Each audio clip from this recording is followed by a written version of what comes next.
Hello, in this video I'm going to show you 20 tips and tricks on Motorola Moto G17 Power.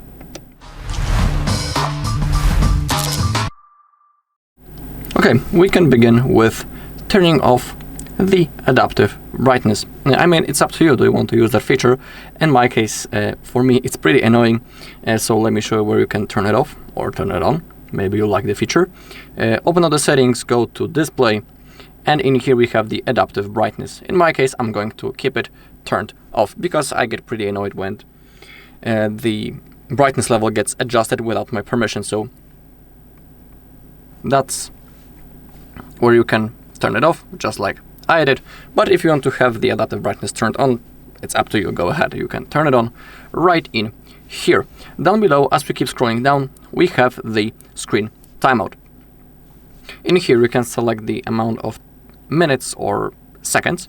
Currently in my case it's 5 minutes, so after 5 minutes of inactivity the screen will be automatically turned off to save the battery. But I think that 5 minutes it's too long. Let's say that I will pick 2 minutes. The maximum is 30 minutes, as you can see. That's where you can change it. Of course, longer screen timeout will use more battery. Okay, let's go to the upside, and currently we have the light theme, but if you are a fan of the dark one, you can turn it on right in here. We have the dark theme under appearance. You can enable the checkbox, and now we have the dark theme. Also, the dark theme uses less battery than the light one, so you can have that in mind. For now, for this video, I'm going to stick to the light one. Okay. I forgot about the lift to wake feature. You can enable that right in here. And how it works. When your phone is laying flat just like that, and when you enable lift to wake, you take your phone, the screen automatically turns on. That's the feature. Let me show you again.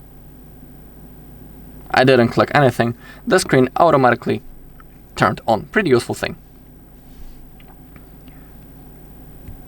Okay, let's go with other things. In here we also have 3-finger screenshot. That is a pretty useful thing. You need to make sure that it's enabled, and in here you can click on try it out. And now we need to place 3 fingers on the screen to automatically take the screenshot, just like that, and it's saved in our gallery. Pretty useful thing. Maybe let's do it on the home screen. Just like that, boom. We don't need to click, power button and volume down to create a screenshot. We can simply hold 3 fingers and the screenshot gets taken. Pretty useful thing when our phone is laying flat, for example, and we want to take a screenshot. Okay, let's go with other things. And now let's go to home and lock screen. And in here, if you click on home settings, you can select which home screen style you want to use. Currently, I'm using the app tray. It works in that way that when I'm on my home screen and I slide to the upside, I have the app drawer, app list, and all of my apps are right in here. But you can select the second mode, and it's open, show all apps on home screen. Now when I slide to the upside, I don't have any list of apps. Simply all of the apps are on my home screen right now. As you take a look, it's up to you which mode you want to use. In my case, I want to have the app tray. That's the thing that I like most. You also have the settings next to it. Add app icons to home screen automatically for new apps when you're using the app tray, and when you have the open, you can select do you want to use the free arrangements or the autofill. Autofill is pretty useful because when you uninstall the app, for example, when it disappears from the home screen, the app that was next to it will jump to the place of the uninstalled app to fulfill the gap. Let's say that I'll pick the autofill for the open mode. Down below we have the icon size. We can adjust it. We have 5 locked, actually 6. 6 positions on this bar. We have those small dots. We have small, normal, large, larger, or largest. It's up to you which size you want to pick. I'll stick to the large one.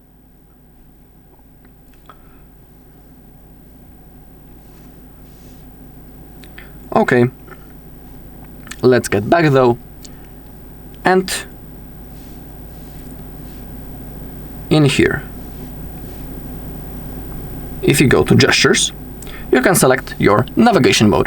Currently I'm using the gestures, but if you want, for example, you can use the 3-button navigations. Now we have our buttons on the edge of the screen, on the downside, and we can also adjust it.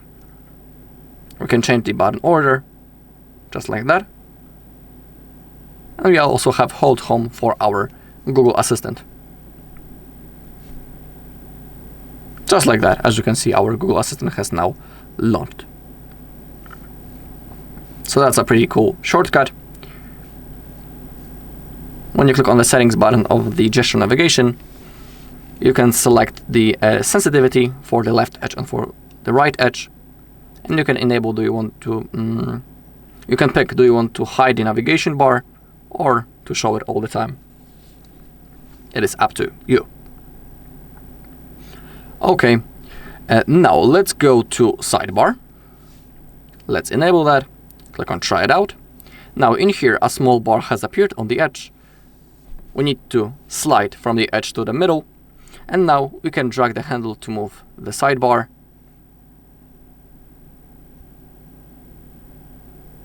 No, actually, I just did the thing. Maybe I need to open up the app. As you can see in the sidebar, we have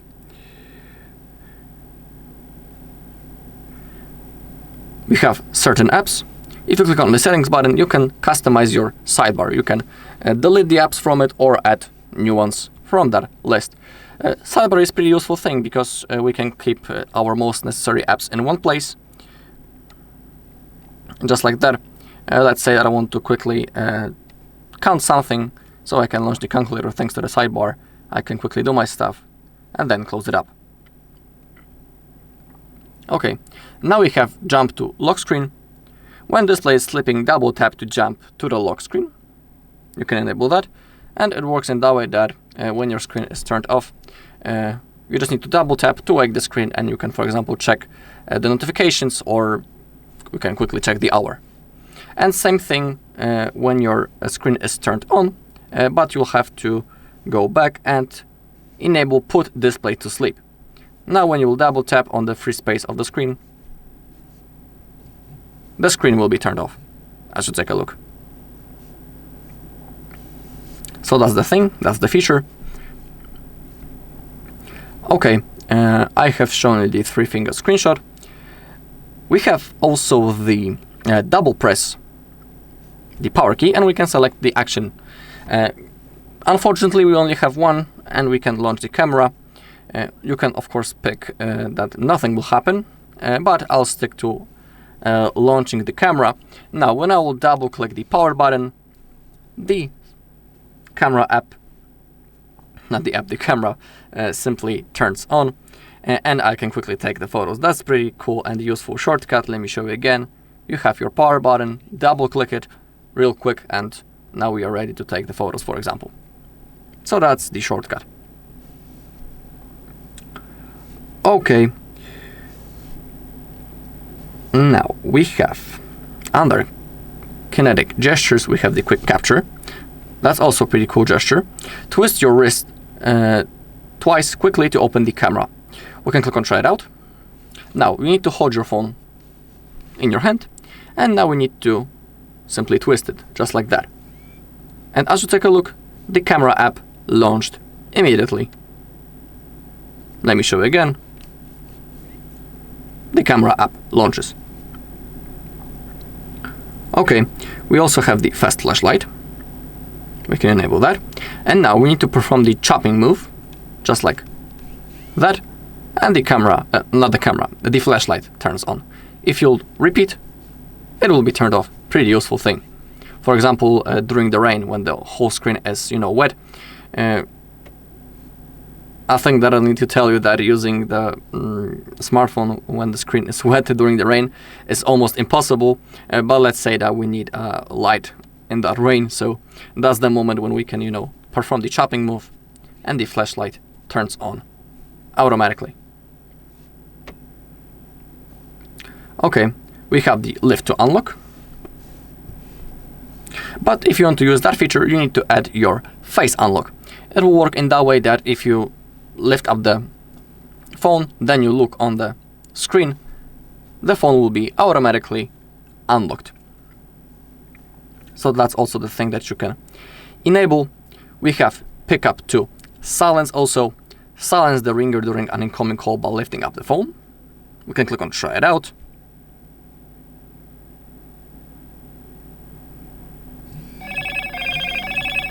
Hello, and as you can see, I have lifted the phone, and the ring has been simply silenced. Next thing is flip for DND.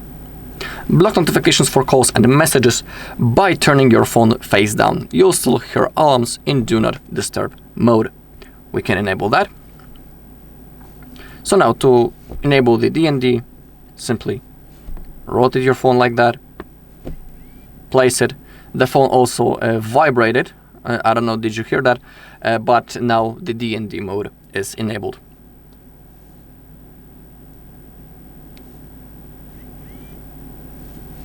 That's the thing.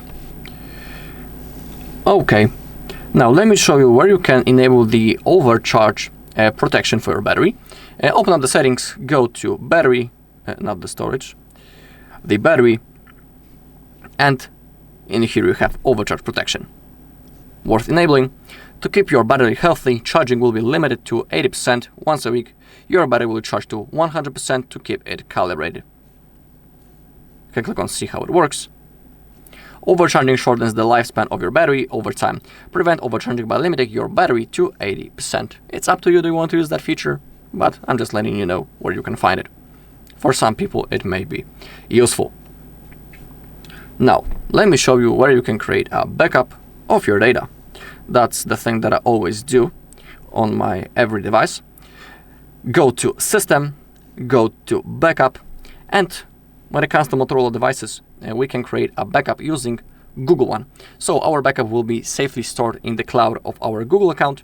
To create this backup, make sure that the function is enabled. In here, you need to be, of course, signed into your Google account. That's the Google account that I'm currently signed into. And for example, if you want to restore that backup later in the future, you'll need to be signed into the exact same Google account that you can see currently on the screen. Also, you need to have some free storage space.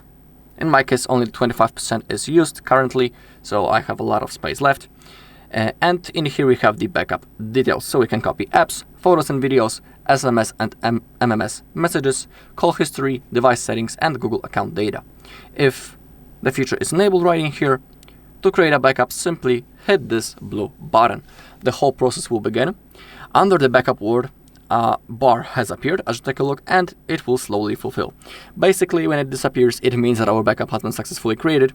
If everything goes fine, we will see a notification on the bottom of the screen, and it will tell us that the backup has been finished. So it might take a little bit, so let's wait until it's created.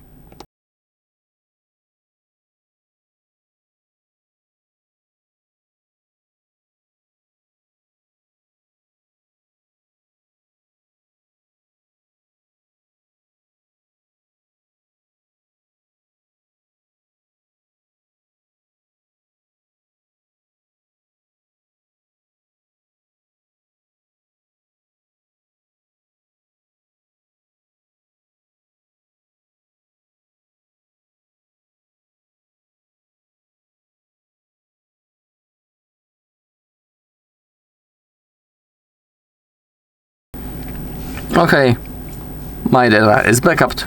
We could see the notification just like I was talking about it before.